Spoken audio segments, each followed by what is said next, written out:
At first glance, this motor looked like a triumph of engineering, but behind closed doors, it made even seasoned engineers uneasy. According to automotive historians and period interviews, the concern wasn't that it lacked power, but that it delivered too much of it, too easily, for the technology and systems surrounding it.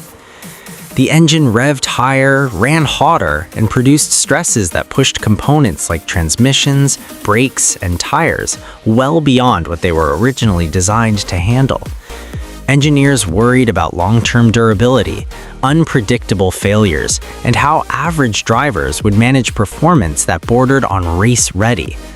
At the same time, emission standards were tightening and safety scrutiny was increasing, putting additional pressure on manufacturers to rein in designs that looked risky on paper.